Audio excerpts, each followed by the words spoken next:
Fala, meus irmãos, paz do Senhor Jesus, pastor Wendel Pereira, estamos juntos. E vamos aqui agora a um vídeo rápido, um resumo sobre o Evangelho de Mateus. Lembrando você que já tem no meu canal o resumo do Evangelho de Lucas, breve teremos o de Marcos e também do livro de Atos dos Apóstolos. E há uma série de estudos sobre os mistérios do Apocalipse. Então, peço para você ajuda em compartilhar, curtir e divulgar esse trabalho para a glória de Deus. Bom, para nós iniciarmos sobre o Evangelho de Mateus, eu quero iniciar pelo tópico Introdução aos Evangelhos. Por quê, meus irmãos? É normal as pessoas, quando se convertem, começam a frequentar a igreja, terem o desejo da leitura de toda a Bíblia. E isso é bom. Mas com o passar dos anos, nós aprendemos que a leitura bíblica deve ser feita com calma, com paciência. A Bíblia é como o oceano. É ótimo andar por cima, mas quando mergulhamos, encontramos tesouros insondáveis.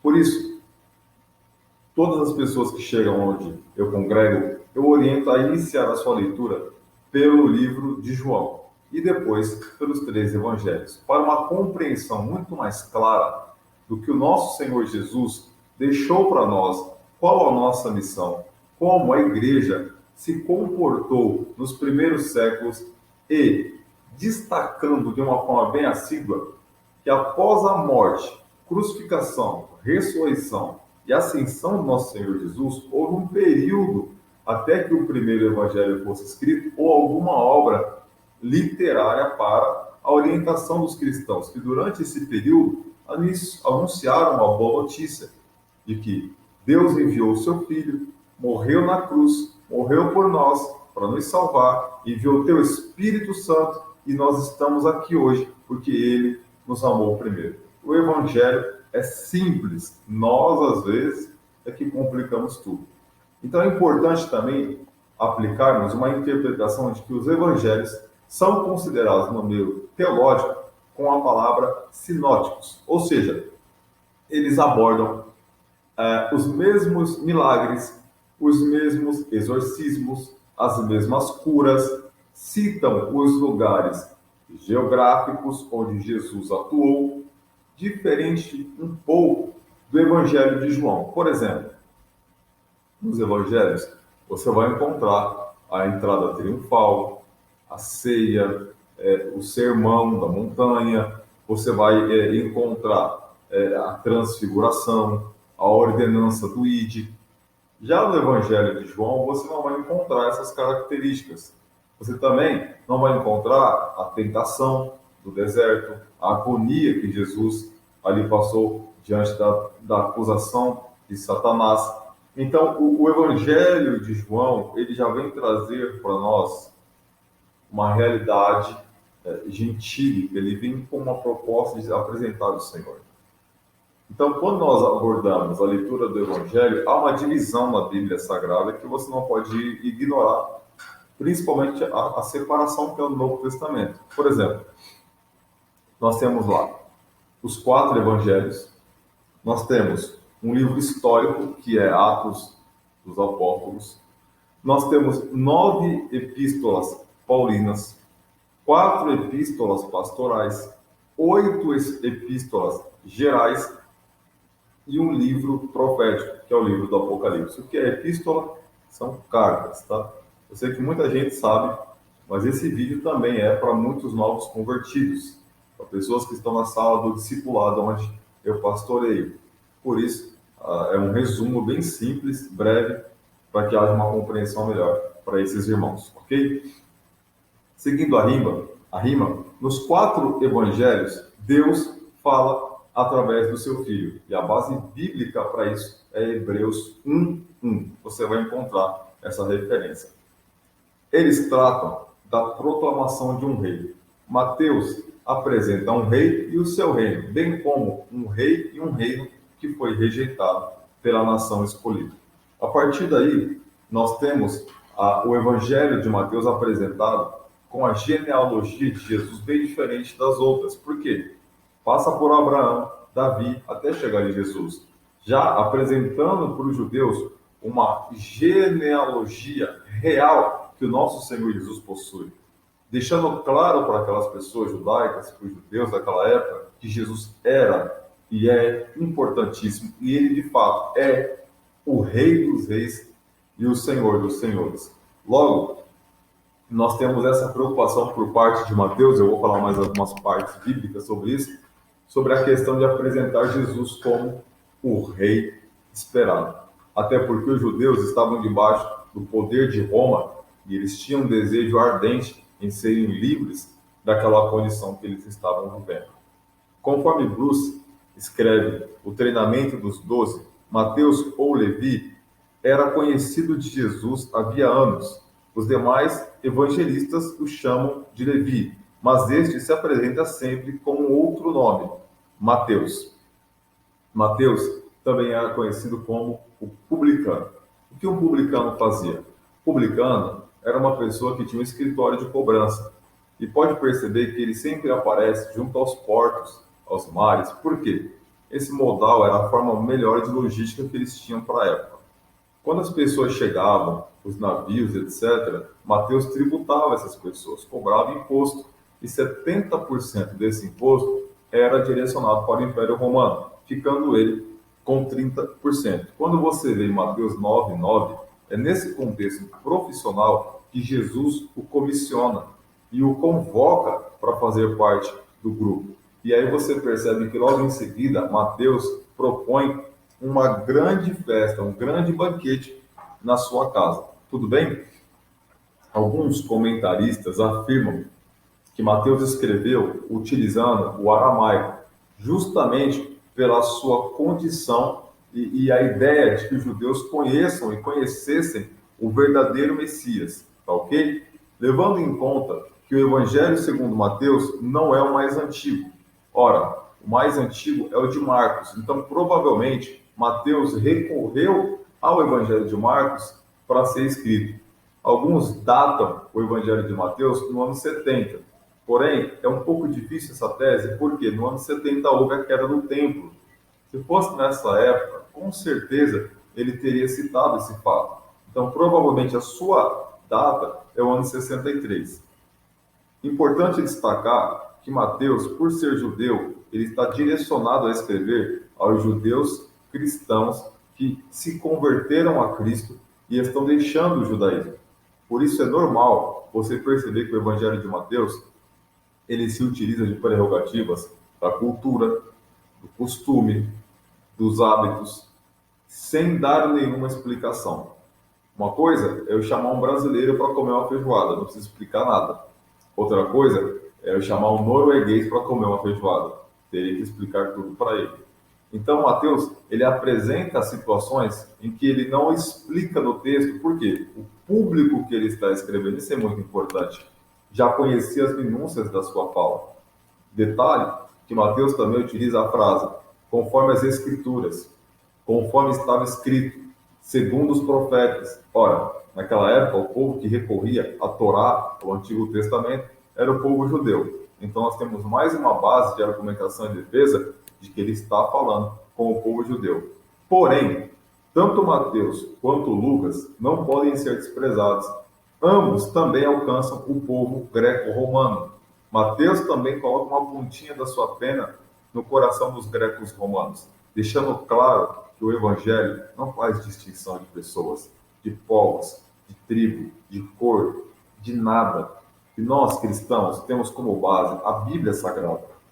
E nós temos que interpretar a questão de raça aos olhos da palavra de Deus e não de ideologias ou partidos políticos, seja ele qual for, esquerda, direita, alto e baixo. A questão é, biblicamente, somos todos iguais.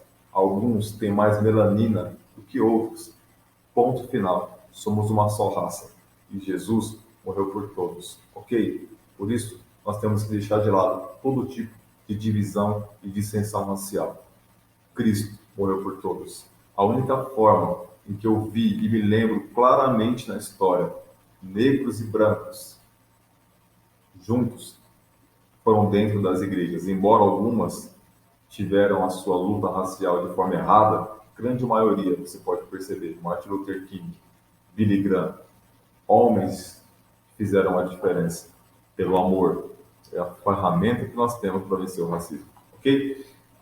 Continuando essa realidade, nós temos que entender que o Evangelho demorou para ser escrito um pouco, né? Após a ressurreição de Jesus. Então, a mensagem de que Deus enviou o Filho, o Espírito Santo, e nos salvou, era uma mensagem central do assunto e da conversa dos judeus daquela época, que deveria ser hoje o assunto fundamental dos pregadores, porque a nossa vocação, a nossa lição e missão dada a um bom soldado é missão cumprida. Então, nós temos a obrigação de anunciar o Evangelho, a boa notícia àquele que precisa. Se você continuar comigo a leitura, você vai entender que Mateus ele tem inúmeros versículos que ele apresenta Jesus como ele. Vamos ver? Se você olhar em Mateus, apresentando Jesus como prometido de Israel, descendente de Abraão, na sua família, em Mateus 1:1, você percebe que ele já entra num ponto culminante da sua vida familiar. Segundo, como descendente de Davi, Jesus ele recupera o poder monárquico. Por quê? Porque ele se perdeu um pouco da sua nobreza, digamos assim, um pouco da sua dignidade durante o período de cativeiro.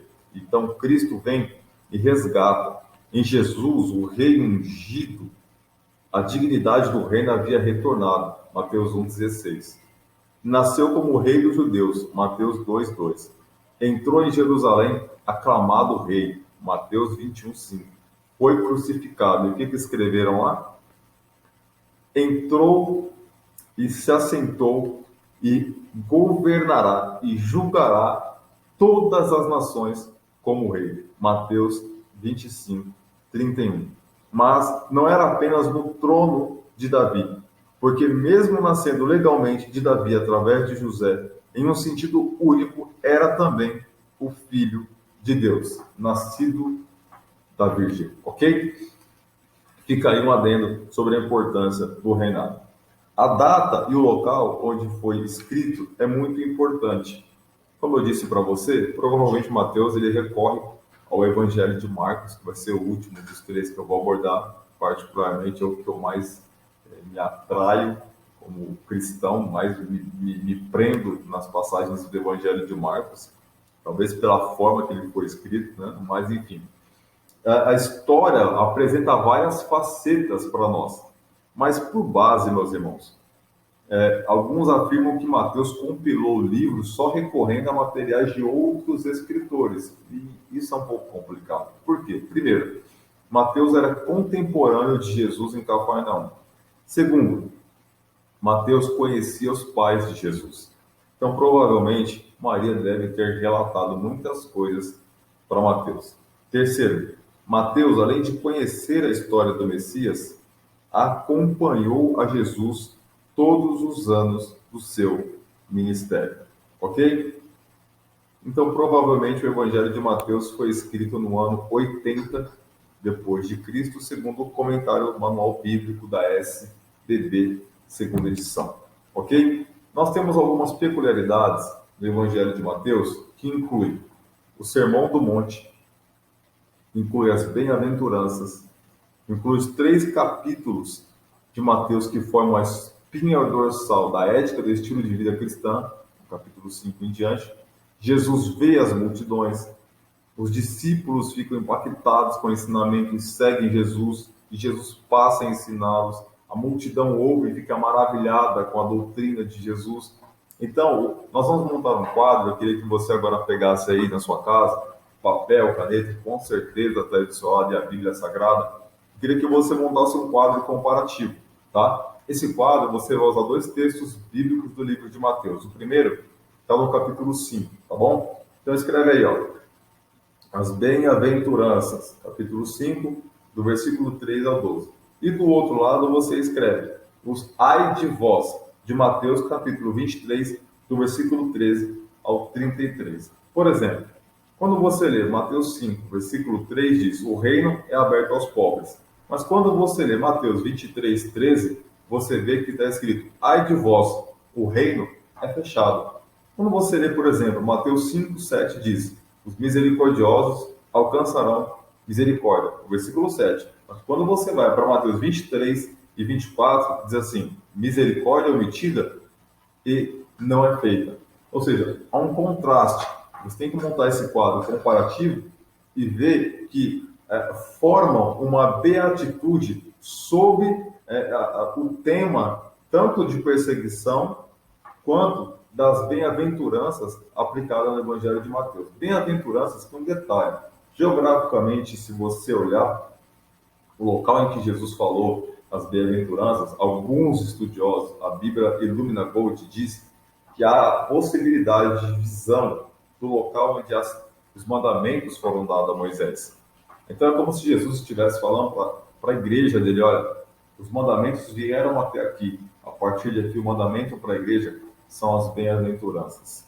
Bem-aventurados que choram, bem-aventurados que têm fome e sede de justiça, bem-aventurados sois vós quando no meu nome, por meu nome forem perseguidos, etc. Os mandamentos para a igreja. Depois, você pega os mandamentos, os 10 mandamentos, e você pega a passagem do primeiro discípulo que deveria ser o primeiro apóstolo, alguns dizem, tá? Segredinho biográfico, que era Lázaro, o jovem rico. E você pega as respostas de jovem rico e compara com os 10 mandamentos. Você vai ter uma resposta muito importante ali. Aí é um adendo para quem gosta de pesquisar um pouquinho mais. Retomando, quando se compara o Evangelho de Mateus com os de Marcos e Lucas, descobre-se que Mateus tem 31 seções que lhe são peculiares ou únicas, isto é, que aparecem apenas em Mateus. E todas as seções dizem respeito ao rei e ao reino, que são os objetivos do Evangelho. Vamos agora falar sobre acontecimentos, parábolas ou palavras que são mencionadas apenas por Mateus. Vamos lá? Então, 4 eventos ligados à infância de Jesus, capítulo 1 e o capítulo 2. Primeiro, a visita dos sábios do Oriente. Segundo, o massacre de Belém. Terceiro, a fuga para o Egito. Quarto, o retorno para Nazaré. A partir de agora, 10 parábolas citadas apenas por Mateus. A parábola do joio, Mateus 13. A parábola do tesouro escondido, Mateus 13. Na parábola da pérola, a parábola da rede, a declaração de Pedro, a parábola do credor incompassivo, Mateus 18. Os lavradores da vinha, Mateus 21. A parábola dos 2 filhos, Mateus 21, 28. A parábola das bodas, Mateus 22. A parábola das 10 virgens, Mateus 25. A parábola dos talentos.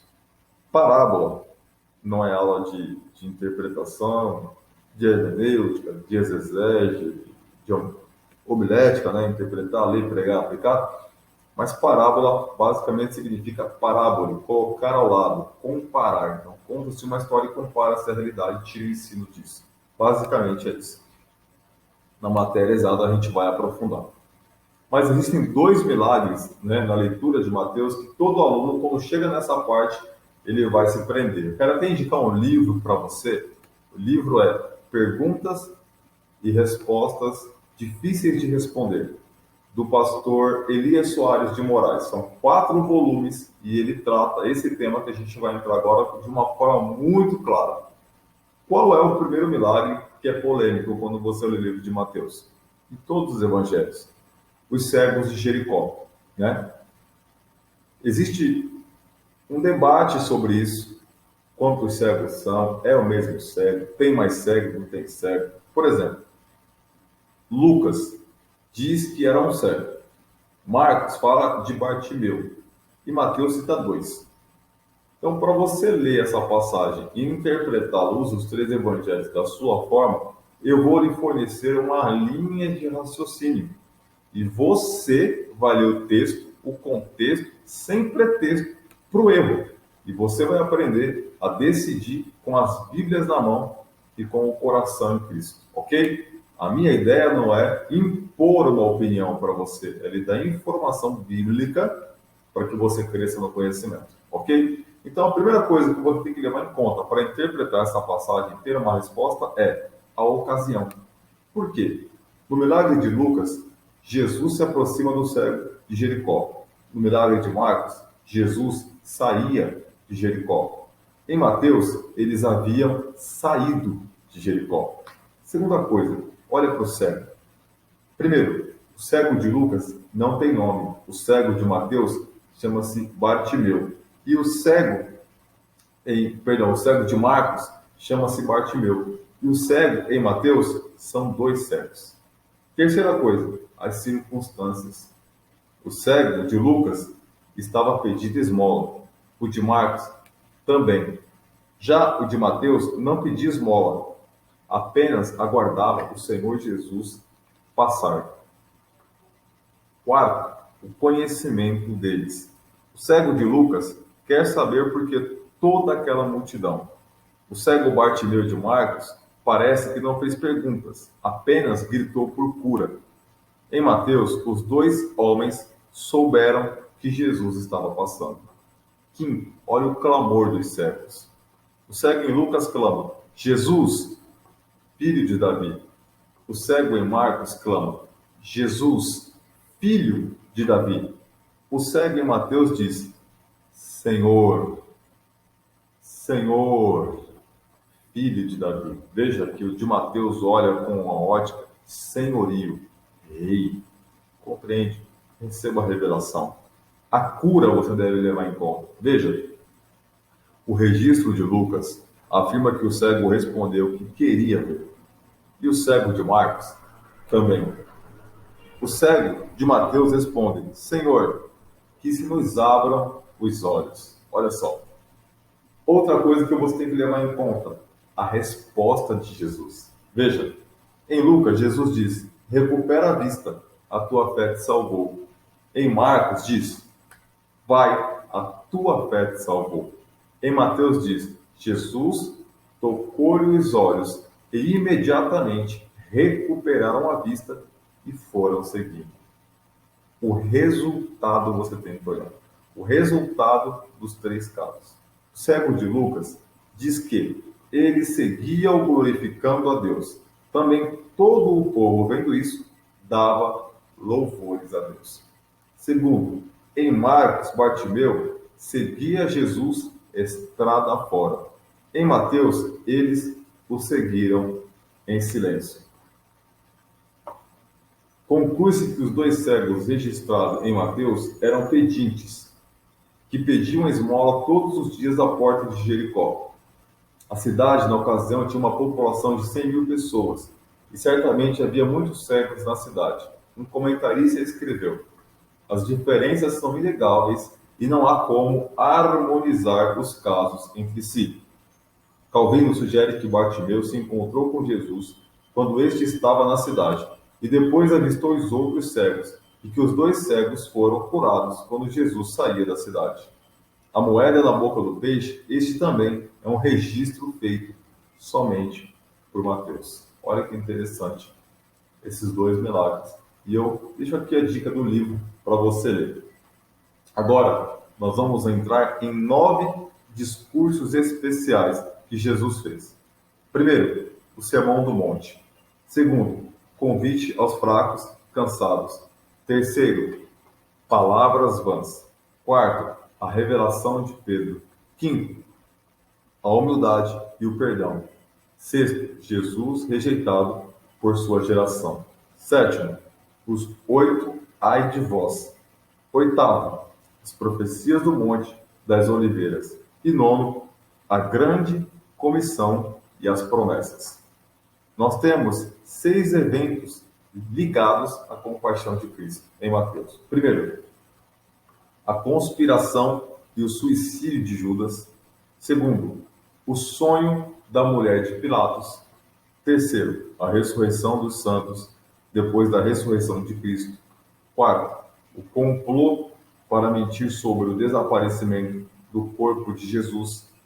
Quinto, a guarda do sepulcro. Sexto, o terremoto na manhã da ressurreição. A maior parte desses eventos e palavras tem a ver com o objetivo do Evangelho de Mateus. Expressões como o reino dos céus ocorrem 32 vezes. Olha que importante. Ou nenhuma dessa ocorrência destaca-se tanto ou quase não aparece nos outros evangelhos. Pai celestial, Pai celeste ocorrem 9 vezes. Então a estrutura de Mateus, o seu esboço agora, o esqueleto do livro, é importante para um estudo sistemático, para uma compreensão mais clara desse material. Então é importante você estar atento a toda essa realidade, ok? A gente está aqui gravando um vídeo, estou na hora da minha refeição no trabalho, então a gente vai se organizando para tentar ser útil ao reino de Deus, em nome de Jesus. Quero agora compartilhar com você a estrutura do livro de Mateus. Primeira parte da estrutura, o nascimento e os primeiros anos de Jesus. Segundo, o começo do ministério de Jesus. Então, o nascimento e os primeiros anos de Jesus, capítulo 1 e 2. O começo do ministério de Jesus, capítulo 3. Ministério de Jesus na Galileia, capítulo 4. Viagens de Jesus fora da Galileia, capítulo 14. Olha só. O último ministério de Jesus na Galileia, capítulo 17. Ministério de Jesus na Judéia e na Pérea, capítulo 19. A Semana da Paixão, capítulo 21. A Ressurreição, capítulo 28. E a Grande Comissão, capítulo 28, versículo 19 e 20. Queridos, este foi um resumo do Evangelho de Mateus, bem simples, bem raso, para quem está começando. Eu não sou teólogo renomado, formado, apenas tenho como referência um pregador do século que nós devemos se encerrar agora. O nome desse pregador é I.D. Wilson Tauser, um camarada autodidata, extraordinário, um dos companheiros de Leonard Ravenhill, homens que você dificilmente os encontraria numa sala de aula com os acadêmicos, porém, esses homens transtornaram a sua realidade e levaram a boa notícia. Então, eu os tenho como mentores e exemplo para falar sobre Jesus. O Evangelho de Mateus mostra que eu e você estamos aguardando o nosso rei. Como diz aquele hino da harpa cristã, o rei está voltando. Os fiéis são transladados. Seu trabalho aqui findou. A seara está pronta. Os remidos do Senhor. O rei está voltando. O animal que tipifica a tipologia do Evangelho de Mateus é o leão. Cada um dos evangelhos tem um animal que tipifica, e na medida em que nós formos abordando, eu vou lhe comunicando. Deus em Cristo te abençoe. Lembre-se que você é filho do rei e que nós aguardamos com expectativa a vinda do rei. Peço a tua ajuda. Ore por mim, pela minha família, pela igreja a qual eu sirvo como pastor, como servo, e eu peço que você compartilhe esse canal, divulgue, porque o meu desejo é ser útil ao reino de Deus. Ósculos fraternais, Deus em Cristo, pois abençoe. Até mais.